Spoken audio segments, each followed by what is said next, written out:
I'm Ron Yungul. I'm the writer and executive producer of The War Between. I'm Deborah Correa, and I'm the director and producer of The War Between. Well, actually, it goes back further than when the script was written. I just had a concept and like sort of a very sketchy treatment. And it was through Deborah's sister, Amy, that this whole process started. We'd worked together, and I had just pitched a couple of movie ideas I had to her over lunch one day. And she said, my sister might be interested in this movie because she's a director. And it just kind of went from there. And that's how I met Deborah. And we just started talking through this movie and the story. And I just started writing. I started fleshing out a treatment, a little bit more detailed treatment, getting all the story beats and everything down. And then wrote the script in a couple of months, and everything just started falling into place. This movie is pretty much self-funded with just a few investors, basically. So we kind of already knew what our budget was or could be. And the whole idea of this movie was to be a very low-budget movie about two characters during the Civil War, you know, they're enemies, and yet they're stuck together in the desert, and they have to figure out a way to get along and survive and work together. So it was initially intended to be extremely low budget, but because of the circumstances of the story and the situation and the time and the setting, it just gradually kind of mushroomed into a much more layered, bigger movie. So we went into it pretty early with a budget, and I had contacts in Arizona who knew the movie business in Arizona, so we were able to gather a crew and the infrastructure to make this film pretty early on. I feel like you wrote a story with these two guys, and then it wanted to be more, and so all of these other characters were added in, and these different scenes. And there was a couple I was like, okay, well now we have to shoot that because that's amazing. And it really blossomed from that. We had conversations because it kept evolving, and the end changed a couple times. Right. Yeah. So yeah. I realized like, oh, this is not going to be as doable in the amount of time and money that we have. And I feel like we were realistic with that. Yeah. As you were building the story out. And it's funny because from our initial meetings about the story to a finished script was a very short period of time. Yeah. And it's like, ideally, it'd be nice to have, maybe a few more months to actually develop a story. But there's something to be said about being forced to get something done quickly. It just causes, I think for both Deborah and I, it just forces us to really focus on the project and not spend a lot of time on trivialities. You know what I mean? I noticed that when you set a date, it gets done. So it's like there's like a singular focus, a singular intention, and you're pushing your energy towards it. Yeah. And it's like that's what was getting things done. Yeah. And it was like, and it wanted to get made. Like I've worked on several projects where it just takes so long or it doesn't happen. And this one was like, I have this idea. Okay, let's make it. Oh my gosh, we're making it. Yeah. It was different in that regard. The weather dictated a lot. It was either we do it now or we got to wait 6 months because of the Arizona climate. The heat in the monsoon season. And there was also the new budding tax incentive. And so we want to get on board with that as soon as possible. Yeah. And that was a big part of it too. Yeah. Other than that, it was kind of like the main schedule was my cinematographer. I wanted to make sure I could shoot it with him because we've worked together for a long time. And when you have that second hand, you're able to get through scenes faster. And it was his schedule, really. Yeah. And then it was schedules too for everybody involved, including the companies we worked with. It's now being fought. There's a lawsuit against it, but our film is like proof that it's worth it because we wanted to shoot in Arizona because that's where the story took place, and it does have different vistas and look than New Mexico, and that's kind of who they're competing with. The biggest challenge was the terrain and the climate, like you said. Like our first day, God bless Rusty, but like our first day was the battle sequences, And it was the hottest day so far of that year. So we had these guys in their wool jackets on their horses on top of the mountain near Picacho Peak. So it was like ridiculous. We ended up like there was dehydration and it was like heat stroke, so we had to stop. Plus we lost the sun. We lost the light, so we didn't get the Confederate side of the coverage. So we had a pickup day at the end of the shoot.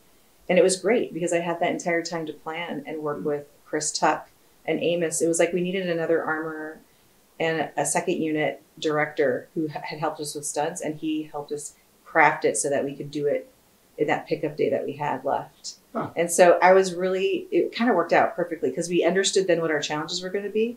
And then that final day, we like nailed it. I was so proud of us. The continuity though it was Damien's beard, remember? Yeah. They had to the makeup artist had to craft fake facial hair from his actual hair to make it look how he looked on the first day.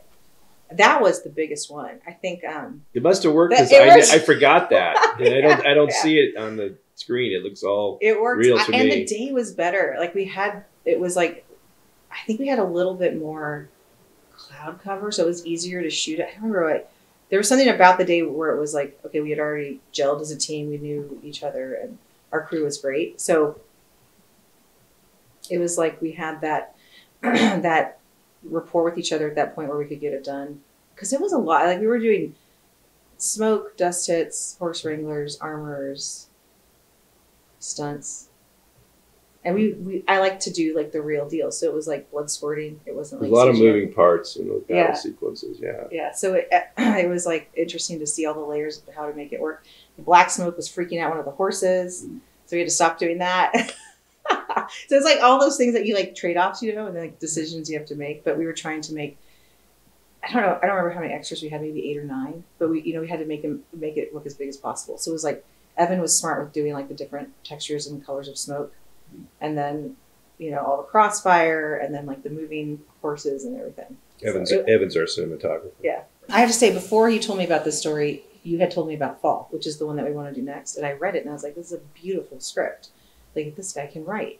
So I felt like he's a really good storyteller. And so then we talked more about, we also know that this next one is like a much bigger budget. But when he told me his pitch for this one, I just knew it was doable. I knew we could do it. It was like there was this, I was like, yeah, I know we can get this done in a certain amount of time with a low budget. But that's the thing. It was like just the two guys, a survivalist film, But then it became something bigger. And so from there, it was like, let's just do it. But it was kind of like we didn't know if we were going to necessarily succeed with what he ended up writing.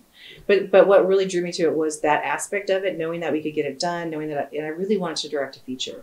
Like I've done a few shorts, I work in documentary, but my passion is directing, and this was a giant dream come true. So like every fiber of my being was like, let's just make this happen. And I also feel that it had like this like Western scope to it because it was the most Western battle of the Civil War. And I didn't even know that was a part of our history. So that part of it was like, we can actually shoot where the battle took place. Oh my God, we're so doing this. And then Ron was telling me more about it. And Damien's character is based on a volunteer in the California column. So they were coming from Northern California, and they were a volunteer force that drove out the Confederacy of Southern California because the Confederacy was taking hold of Southern California, trying to bring slavery to that part of the country. And they pushed them out. They pushed them out through Southern California and the Arizona Territory. And so, and Ron was like, yeah, you read these memoirs and these descriptions of these guys, and they're like Californians now, they're like tall, blonde surfer dudes or something. Yeah. I remember that detail. Yeah, the other soldiers were struck by the just physical size of these guys from California. Yeah, yeah. But also the subject matter is something we found out that we have a very similar interest in historical dramas and war movies and westerns. Yeah, yeah. So I think that was probably part of what drew us together as creative partners. Yeah, that's true. Like I remember like seeing Saving Private Ryan for the first time and like, oh my gosh, this is. So there is something about like that genre and then the Western genre and mixing the two with a Civil War story that I was like, this is cool. This is like different. It has sparks that resonate with now too, with the division. And I was like, how, they're inherently in the subtext of it. So that was interesting for us. As a writer, I mean, I'd say almost 24/7, I'm always looking for story ideas. I can just walk down the street here and overhear a conversation or see something interesting between two people and think, oh, that could work in a movie, or maybe I could develop that into something. But, I like, if I'm doing something historical, I love to find some little known corner of history that I think most people don't know about, because I want a movie to surprise me. I mean, when I go see a movie, I want there to be some element of surprise. Even if the story's been done a million times, I want to see a new twist on that. So if it's historical, maybe something that it's going to pique their curiosity. They're going to read about it afterward. That would be an interesting response to that kind of a movie, and that's gratifying to me if I could trigger that interest in history. But I also like writing comedy too, and I'd like to dabble in all different genres. Probably not musicals, but other than that, I mean, I just want to tell good stories. So I would say it's not specifically one genre or another, but just something that's got good character development against an original background, and that's it. I mean, you also had that take on the Western where you're like, it's one of the most uniquely American genres. Yeah. Yeah, it's so uniquely American, I mean, just by definition. And I think I made the allusion once to Shakespeare, that it's like our version of Shakespeare. It's there's an element of melodrama in Westerns, and family dynamics, and generational stories, and prodigal sons and evil fathers and all that stuff that you find in Shakespeare, you can find in Westerns, and the classic Westerns from the 40s and 50s. So I think, I tried to draw a little bit from all of my favorite Westerns too. For me, it was like reading books, because there was like a time in my life when we were younger, and we were living in Medellin, Colombia, and it was a dangerous time. It was like the height of narco-terrorism. I mean, Pablo Escobar was killed while we were there. I'll never forget that. But I just think we had to go in because it wasn't safe. And with this inner journey, books became our best friend. And it was like circle around the fire kind of stuff. Mythology and story. And it was that period in my life where I was like, I want to be a filmmaker because story is so important. And I'm able to visualize everything in a way where I would love to express it that way. And that's really where it came from. Do you remember any of the books by name? It was a lot of the classics. A lot of Ellen Montgomery too. We were like reading those books. Stephen Lawhead's books, they had that fantasy element to it. C.S. Lewis, Tolkien. Sure. We were really into Tolkien during that time. It was like the longer mythology type stories and fantasy. Yeah. Yeah. I mean, I love John Steinbeck and the American authors too. So I remember reading Faulkner and Steinbeck and being like, I would love to make this into a visual medium because I just love the storytelling. T.S. Eliot. I could keep going. I mean, I love literature. My older sister, she is a literature major and she has like 2 master's degrees. She was really heavy into that. And so it was her that brought it into our lives. So she was like reading this stuff, and then she was really into Charlotte Bronte. It was like, oh, we're like the Bronte sisters, I'm like Emily, Amy's like Anne, and Amy's like Charlotte. So we were very connected to that. And then reading those kinds of books while we were there. And I think too, it was like discovering the Colombian authors when we were there, because our father is Colombian. And that's a big part of our identity, and the magical realism that's there, that, coming from a place like that, that has dealt with so much violence. Mm-hmm. It was like how they were dealing with it, where a lot of societies and cultures that go through a lot of suffering, a lot of beautiful art comes from it. Right. I was having that conversation the other day, like, why are the Irish such good storytellers? Amen. There was a time in my life where I like disassociated from it because I didn't want to think about it. And like you're little and you're like accepting your mortality at a very young age. Because there's like car bombs that we would hear them regularly. And like when you're little and like we have 2 little brothers too, so it's like you accept it. And so when I came back for high school, I kind of disassociated from it and I didn't want to think about it. But now, like over the past decade or so, it's kind of come back, and I think it's really just important to know that it gave me perspective and to understand that each day is a gift, and not take that for granted. So while we're here now, what stories do we want to tell? What kind of lives do we want to live? Like, what kind of people do we want to be? So it gave that kind of perspective. And I've worked with veterans in the past, and it's like I understood that from their experience too. And it kind of helped me to focus more on that. I mean, I've got to say, I come to screenwriting from just being a lover of classic movies. My mom really introduced me to that because she was a big lover of Hollywood movies, and from a very early age, you know, I used to watch just movie after movie with my mom, and that's what got me interested in being a filmmaker. And I went to film school in San Francisco State, and my master's degree, I got my master's in screenwriting, actually. That was my thesis project. And I just decided at some point, I thought I wanted to be a cinematographer, but I realized I wanted to be at the initial inception of a movie. I want to be the idea person. Plus, I enjoy my solitude, so you know I could sit alone and write my stories, and I think that's just where it came from. And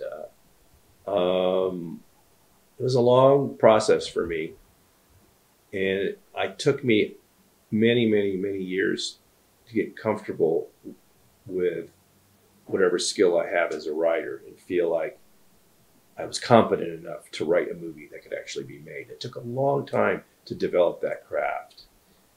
And I like to say, to quote a friend of mine, I have no other tangible skills, so I'm stuck with it. You know? I love it. Character development, realizing the importance of character development in creating realistic or believable characters and their motivations and their quirks and idiosyncrasies. And that's not something that came easy at the beginning. It's just all, I think I focused more on story structure or business in the film.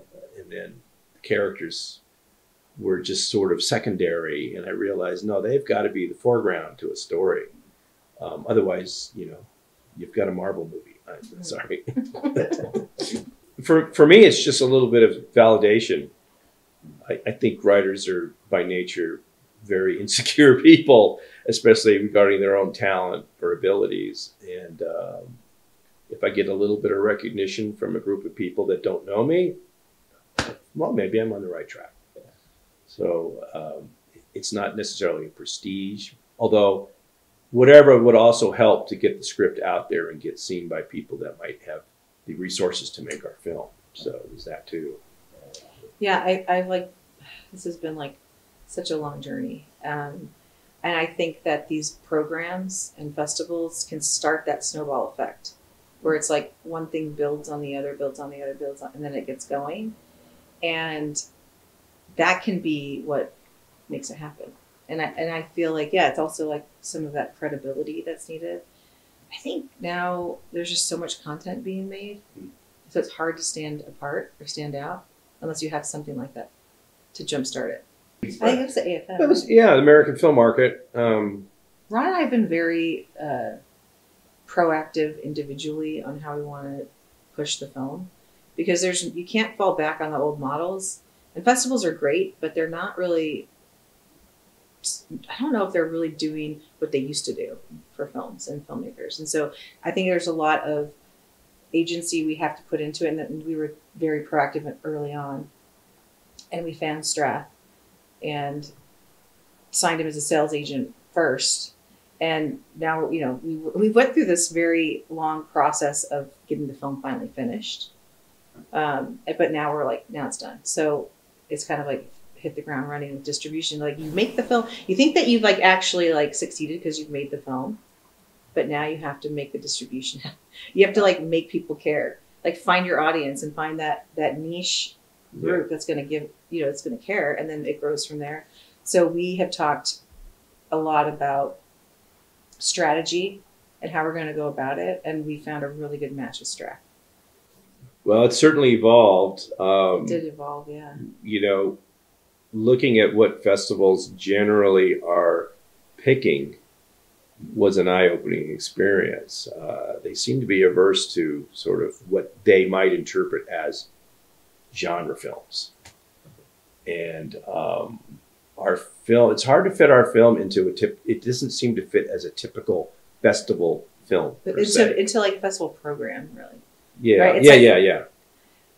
Yeah, that's true. And I think like we had to research which festivals we should even apply to, or even like if festivals really like matter for our film. Like we don't know. Like we're like it's like trial and error. And we had a PR team, Raccoon, who were awesome, and Flavio recommended Beloit to us, and that's how we applied to it. Yeah, you need. It's like you kind of need that team to roll it out, and I think. Because we're not like necessarily connected. We're not like connected. No, it's an indie production through and through, you know. And but at the same time, we're doing an indie film what we would hope would have sort of a broad audience appeal. Mm-hmm. You could, you know, we do. You could say that's kind of commercial, right? They do say that. Oh, your film's too commercial, or I don't know. It's hard to know how it fits in because it's still a very indie film.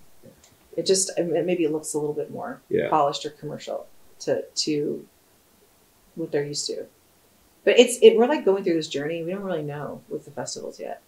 It's been trial and error. It's been an experience. It's been an experience. We know how to make a film. We know how to make it happen, and we can know how to do our next. I don't know about Deborah. I think she would agree with me that this was probably the hardest thing I've ever done. Right? Well, I mean, I'm a mom, so that's like way harder. But yeah, this has been extremely challenging because it takes every part of you to make it happen. And we were both very proactive. We were producing, financing, like making it all happen ourselves. I think you just have to stay focused and not give up. Yeah, it really was about persistence and consistency and just like getting it done. Like seeing a very clear vision of what you want it to be and just getting there. Like, and how important, I know this sounds like a given, but just how important the collaboration is, you know. I mean, we started off at the get-go with an agreement that we're totally collaborative, you know. I could talk to the actors. I'd always ask her first, do you mind, you know, and she was completely open to that. And I was there on the set every day. And, you know, initially while we were planning this movie, I thought, I'm not even going to be in set. I don't even know if I'm going to come to Arizona, you know. Like you better. But so, yeah, I was there every day. And so in terms of developing story and characters, we invited input from everybody, from producers to assistant directors to extras to the lead actors.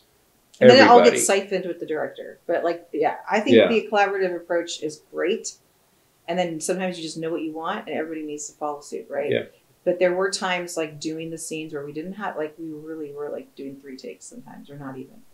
I think there was like times there was like 1 take. Yeah, I mean. So with the actors, I was like talking to them beforehand, like we would have a discussion, they would block it. I'd be like, oh, does that feel natural to you? Like, how do you want to do that? What would you say? Would you say that? Like, there's a lot of that back and forth, so it felt natural to them, so it was not forced. And I was very big on that collaborate with the actors to make it feel natural. And Evan is on board with that, where he like likes to be more free flowy. Like he's not too strict about. And we had a great camera team, so they're able to follow some focus and do that. Because like really strict blocking, I find very confining. But sometimes you have to do that. So it's like working within those parameters, and the collaboration aspect I think makes it so that it doesn't feel stagey.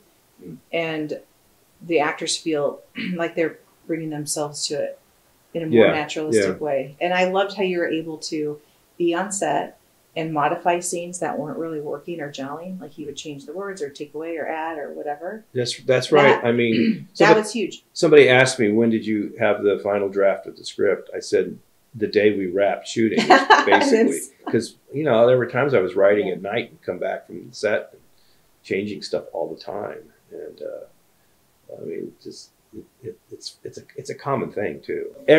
This whole collaborative effort extends especially to dialogue, too. Especially to a movie like this, where I was striving to achieve a certain historical accuracy on how people spoke in the 1860s. Yeah, that's tricky. And we went to Arizona, where you've got these diehard history buffs there and reenactors and so forth. They would sometimes challenge me on a word or two here, and that's not, probably wouldn't say that. I got my pen out and asked them, okay, what would you say? And, you know, I put my marginal notes in the script. So again, you know, it's just keeping anybody's input was welcome. It's, you know, it's Deborah's choice to use that or not, but it's good to be able to have that freedom, you know, that everybody feels the freedom to express an idea or opinion or advice. And I found too, like, these scenes were beautifully written, and then in the edit room, sometimes we didn't even need the dialogue. Like, that moment was already there. And that was a big lesson for me. I was like, this is interesting. It's like, it worked so well without the dialogue. Yeah. But the dialogue was there so that the actors understood the motivation of the scene and the intention of the scene. I used to say all the time, it became a joke with one of our actors, with Sam actually, but he had a tendency to play around with dialogue sometimes during a take, and he would say something that wasn't really quite the way it was on the page. And I'm open to that if I think it works. And I'd always say, did you mean to do that, or did you just forget the line of dialogue? And if he said, oh, no, I thought it would work better, then I would say, okay, I guess that works. And, you know, check with Deborah. It was always, did you mean to do that, or was that an accident? And I like it when they would come with different, sometimes it works, sometimes it doesn't. Yeah. But I like that. They had the freedom, and some of it was fun and like added more to the scene and to their character. These guys were great. They like brought motivation to their characters. Like they were pros. It was really fun working with them. We talked a lot about it because it was so hard. We were like initially thinking we could like make offers and get a cast, and that was just not that. And I told like that's like a delusional idea for first time filmmakers, not established, low budget. But it was. I'm glad we tried. It was like a learning process. And our casting director Bella Hibbs, she is Good Faith Casting, based in Phoenix, and she was like, let's just send out the call. And literally it was like that week we found those two guys, and they were like the top. I just was shocked. I was like, I watched, I was like, these guys are so good, and they're so the character. And I'm so glad we went this route, because the shoot was really hard and you really had to wanted to be there. You're outside 80% of the time. You know, you're dealing with like the elements, rattlesnakes, scorpions. Like one time we were on top of a scorpion nest. So it's like, you really have to care about this and want it. And these guys really wanted it. And I was blown away by both of them. And Wayne and Issa. Like, I just loved our cast. Like, how would you describe, like, what a blessing it was to not get the guys we offered it to? Yeah. Right? Yeah. No, it was pretty clear cut. I mean, there wasn't, Deborah and I were on the same page with every casting choice. Yeah, well, that was true, we would look at the tapes, and I'd pick my favorite, and I'd call her, and she'd pick her favorite, and they were the same person in almost every case. So it was pretty clear who nailed it, you know. Yeah, yeah. And I had worked with Issa O'Shea on a short film, so I just asked if she wanted to be a part of it, and she was awesome. And she had the look too. Yeah, she definitely had the look, and so did Robert, who was a friend of mine. So two of our friends came on board this film, and I think they were great. You know, he's playing a real person, Colonel Canby, who is commanding one of the forts that our movie takes place in. And he's an experienced actor, but he also looks like the real guy, so that helped. That's funny. Yeah. I just spent some time a couple of years ago looking up various screenwriting competitions, and I've got a certain body of work that I want to do something with. There's a number of scripts and TV show ideas, and it was just maybe, you know, I'll start entering these in some competitions. And it was just online, I think I came across them. my experience had been nothing but positive with them, and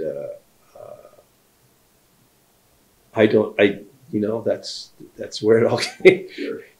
I've entered a couple things, and my last experience was with Fall, which is the movie that we want to do next. It's another historical drama set during World War II, actually, and I wrote that. That's a script that, unlike The War Between, I've been working on that with that script for maybe 10 years. So it certainly had a long gestation period creatively for me.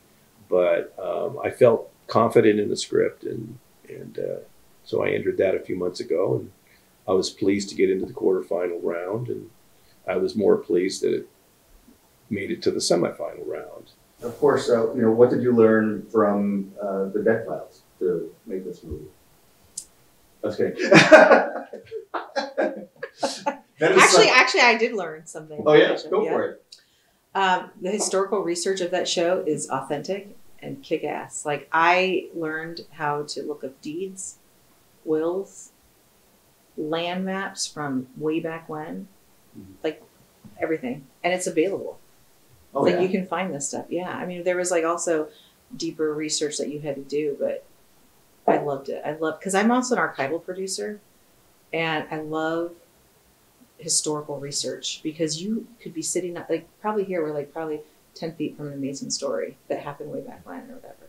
So it's like we're surrounded by it. We're surrounded by history. Let me interrupt that, Yeah. and let me elaborate. Just the other day, we went to a little printing shop here in Beloit, and as we're walking in, I see a plaque next to this little hole in the wall store, and it's in an old big brick building. Abraham Lincoln spoke there to the local Republicans in 1859 during his election. I'm a big Abraham Lincoln fan, and I just was sort of stunned. And then the next day he went to Janesville to talk down there, and that's where we did a radio interview. So, oh my God, it's like we're close to the land of Lincoln, of course. It makes sense. Yeah, we're like living in history now. Yeah. That's why I like that show. It's like we're in the middle of telling our next chapter. And we stayed in Tucson, and and I'm thinking, this is where the Confederates had their sort of little base of operations, and here we are in Tucson making a Civil War movie. I mean, there's layers to all of it, because even like when we shot at Mezcal, I grew up watching the Young Writers. So one of the big scenes in our film takes place in the Young Writers bunkhouse. I'm like, oh my gosh, I'm shooting where they shot the Young Writers. But it's like there was like layers of that at Old Tucson and Mezcal, where there's so much rich history of Westerns there, and we are now a part of that with our film. Absolutely. It was really exciting. Do you want to talk about the Native American aspect or not? Because we had to get consultants. I had to get. We have an Apache character, and we have Navajo. Yeah. Characters I literally as well. had to find this myself, because nobody could help do this, but I had to just figure it out. But it was finding an Apache consultant to help our actor learn some Apache, and for us to also understand Apache names and their ceremonies and their traditions and what would be accurate to this character. So I found Larold, and he's a medicine man. He's White Mountain Apache, and he helped us through the whole thing. He was really helpful. But that was like my fifth, it took me a while to find him. And then he was like, I think at one point we had the name Great Hawk. He's like, oh, that's not an Apache name. He's like, that's not how we do our names. And so Ron described the character of Great Seer that Wayne plays. And Larold gave us, okay, yeah, he'd call Great Seer. Go Eden would be his name. And that process was, sometimes I remember we would talk to him and we get teary-eyed, because it was so helpful. And he brought this added layer to it. Like the character that Sam plays, we described his character as well, and he's like, oh, this is what he would have been called. And it was like these really cool revelations through Larold. And he was like, sometimes we'd be talking to him on Zoom, and his grandkids would run in, or there would be somebody who needed his help, because he's like the tribal medicine man. And that was very cool. And then our Booma, he's Navajo, Luke Hunt. And he came up to me, and he told me, he was like, do you need help with any of doing that? And I said, yes, we do. Like, I am looking for somebody to help us make sure that all the Navajo stuff is correct, and that we can find people to play the Navajo roles, And Sage Hemstreet, she's based on a real person, this female warrior and leader, Navajo leader. And so Luke he really helped us make sure everything was accurate to the traditions that they did in the ceremony and the way they were dressed and the way that the prayer went, the prayers that they spoke went. And he found them too. So like even on set, her family had to be the one that put the turquoise on her. And so, you know, no one else could touch it. So like we respected their tradition, the way that they do things. And it added like, even our crew, like they were in reverence to it. And it was like another beautiful aspect to the film. And just getting it authentic and giving them their... I mean, it meant more to me than anything else that they actually came up to us after our screening in Phoenix and thanked us for what we did and how we portrayed their culture. And that meant a lot. It meant a lot that they were happy with the way we portrayed them. Mm-hmm.